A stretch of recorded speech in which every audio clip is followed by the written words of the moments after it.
everyone, welcome back to my channel. It's me, your girl Nia, and today we're going to be doing the mid-year book freakout tag. So it's something that I don't know who originally started this tag, but I know that it's something that has been going on YouTube for a few years, 2 years, but the person that I was inspired by to do it was my girl Bree, the Locked Booktician. I saw hers and it just kind of inspired me to want to do it as well. So let's get started. The first question is the best book that you've read this year. So for me, I have a few all-time favorite books that I've read thus far, and one of them is the Diviner series. So I read the third and the fourth this year, and I love them. They're so amazing. I might do like a dedicated video just to the Diviners because that series, one is like hella thick. It's like those books are thick, you know, but they're so beautiful, and I love because it's like the 1920s, and then there's like magic, and it's such an engrossing world, but then it also has like a diverse band of characters, and so it just felt so genuine to me, and so you know, what I imagine the 1920s to be. It also touches on issues about like race and interracial dating and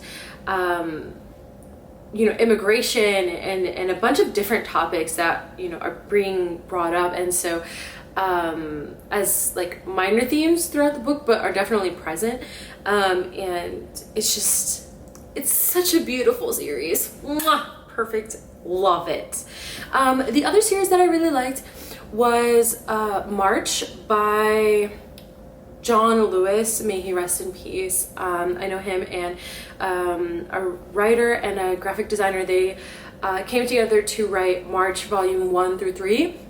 And it's a graphic memoir series about John Lewis's life during the time when he was fighting for the civil rights. So that series is absolutely amazing, and it was so heartbreaking, but also just to see all the things that he went through and how much work that he did for this country and the civil rights movement is just, you know, truly amazing.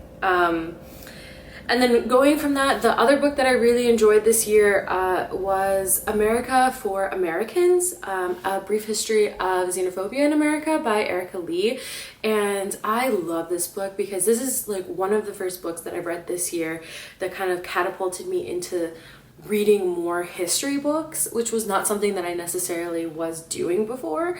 But I love this book because she does a fantastic job of walking us through from the beginning all the way up until now, about xenophobia and how different groups of people from different countries have experienced xenophobia in America throughout the time or throughout history. And she spells it out so beautifully, and it's really user friendly for people who aren't like historians or anything like that. And it's just truly impactful and amazing. So I absolutely adored those. So those are like my top 3 book categories for the year. The best sequel that you've read so far is the second question, and again I'm gonna have to go back to the good old Diviners because that series is everything. And then so I read, like I said, I read the second and the third, and it is Before the Devil Breaks You and The King of Crows, obviously by Libba Bray. Again, it's just perfect. I love it. It was amazing. Just truly fantastic. So, best series. Moving on to question 3. Most anticipated release that you haven't read yet. And that for me is Mexican Gothic by Silvia Moreno Garcia. For me, I'm just super excited to read that because I, as a Latina, I want to read more books written by Latinas with Latina characters. You know, like that's what I want to do, as well as obviously reading more diverse books by other diverse authors. And for me, I love science fiction and I love fantasy. Like those are my vibes, you know? And I love that we have this category of own voices, which like gives authors of diverse backgrounds to, you know, write stories about our diverse backgrounds, but a lot of them are contemporary fiction. And like, not that there's anything wrong with contemporary fiction, but it's just not my jam. Truly, like, it's okay. I like some of them, you know, if they're done well, but I don't really love them, you know? And so I'm just really excited to see, you know, Latina representation in horror. I'm not necessarily into horror, but I am excited to see what it looks like. You know, I love fantasy, I love magic, I love dark forces, I love all of that. So I'm super excited to kind of see what it's all about. What's the hype, you know? Like, what is it about? Tell me more. Question number 4 is the most anticipated release for the second half of the year. So I have a few. I don't know if they necessarily come out. I know some come out this year, some also come out early next year, but one of the ones that I'm super excited for is Federally Ever After by Stephanie Yeboah. And for me, I'm super excited about that because she is a body positive and fat acceptance figure and, like, I guess influencer on Instagram and in like the public domain. And what I love about her is just I actually listened to a podcast by Way where she did an interview with Jamila Jamil, and I just love all the work that she's doing about like fat acceptance, and I'm just really interested to see what that book is about and hear her thoughts on body positivity and fat acceptance and just, you know, being your best darn self and loving it and accepting who you are. You know, like that's the energy that we need here in 2020 while the world is ending. It's just like truly learning to love ourselves. At least for me, you know, that's the kind of vibe I need. So the other two that I'm excited for are actually sequels to existing books. Concrete Rose is going to be released by Angie Thomas, and she is the one that wrote The Hate You Give.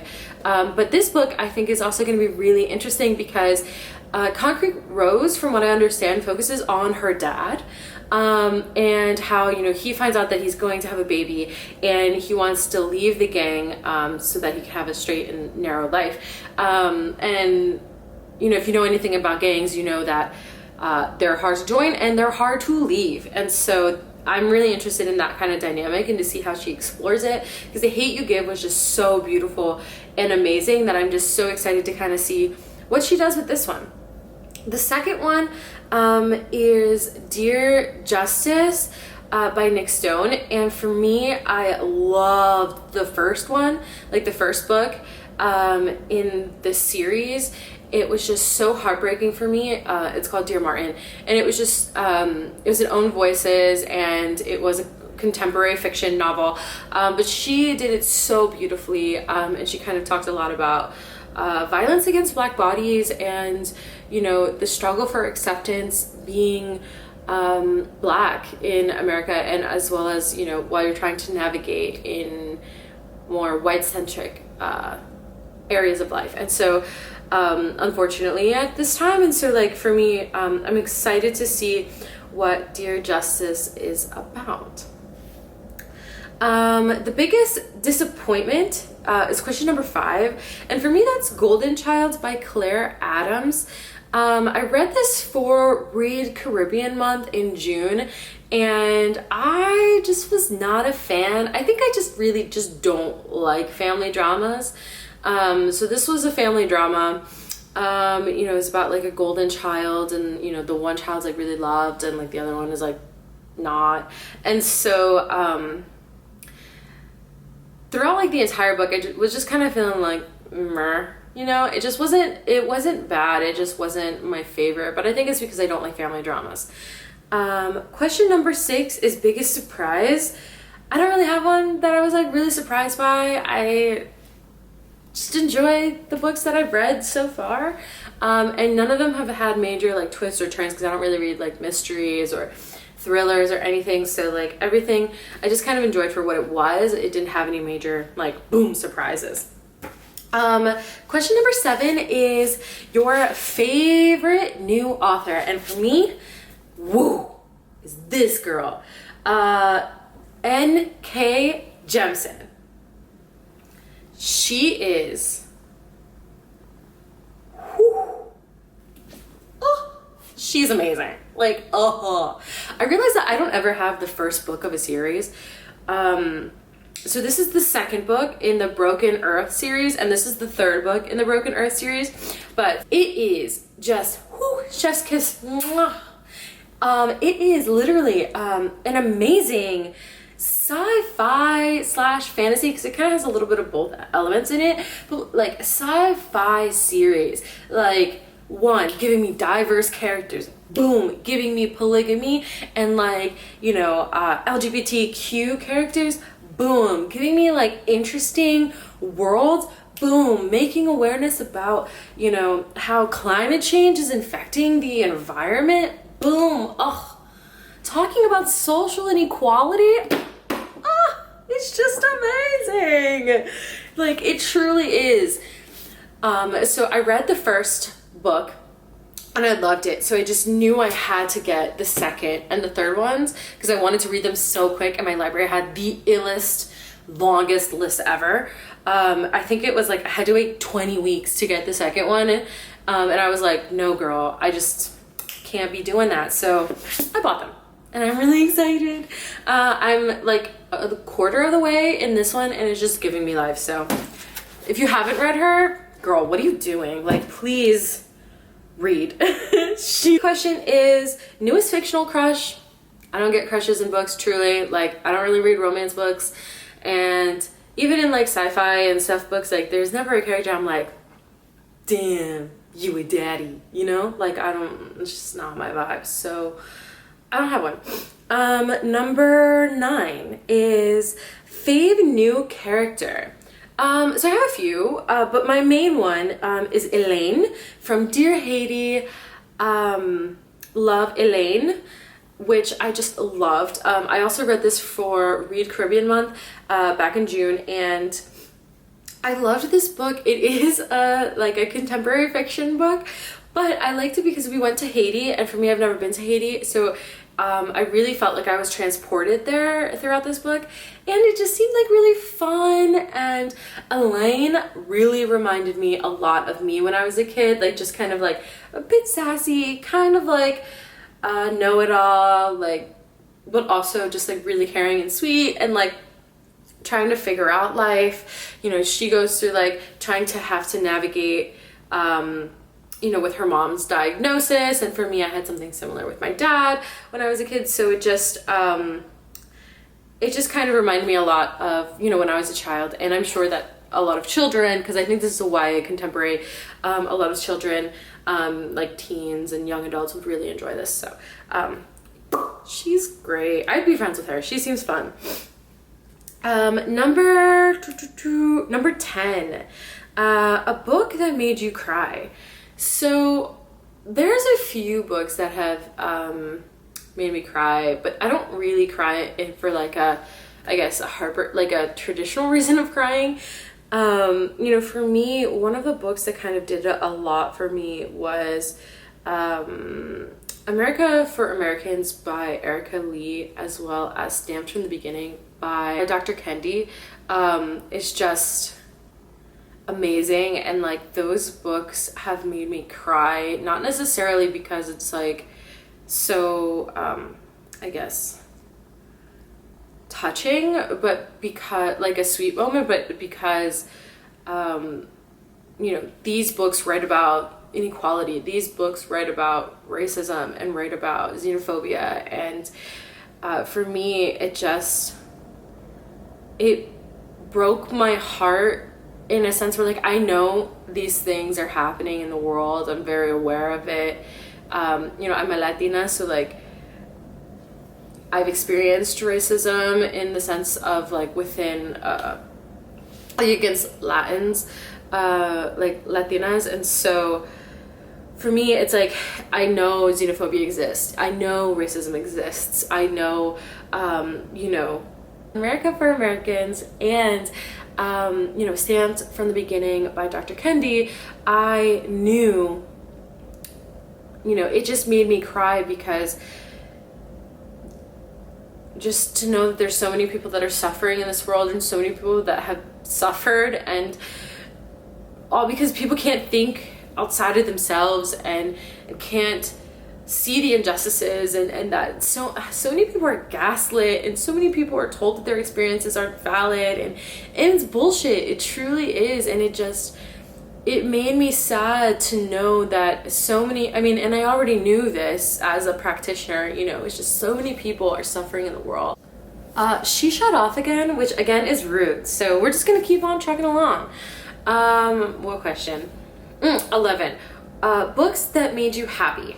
For me, Anti-Diet. This book made me so happy because it made me realize that I don't actually have to ascribe by beauty standards, and that health comes in different sizes and shapes and bodies. And then especially because she has a lot of resources and a lot of, you know, academic and scholarly articles that she sources from.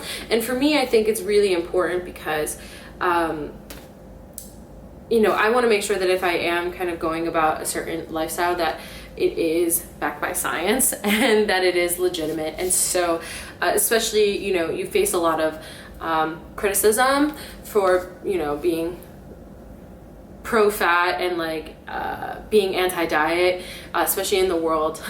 So it really made me happy that this is out there and that I can live a different way, which is really exciting for me.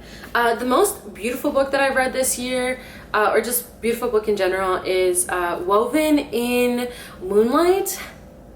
Just look at it. It's beautiful. Oh my god, it's amazing. And it's also a Latina fantasy book, which, perfect. It was amazing. The other one is this big thickums. It's just look at it. It's so beautiful. And this dragon. Last question is books that you need to read this year. So for me, what I am trying to do is one, read more nonfiction books. And part of that is I want to finish reading the new Jim Crow about mass incarceration and the Age of Colorblindness by Michelle Alexander. I also want to read Killing the Black Body by Dorothy Roberts. Another one that I want to finish reading is Fearing the Black Body, The Racial Origins of Fat Phobia. And I want to read Hood Feminism and Anti-Racist by, again, Dr. Kendi. So those are the ones that I'm really going to try to prioritize this for the rest of the year. I'm really slow at reading nonfiction, as I've realized.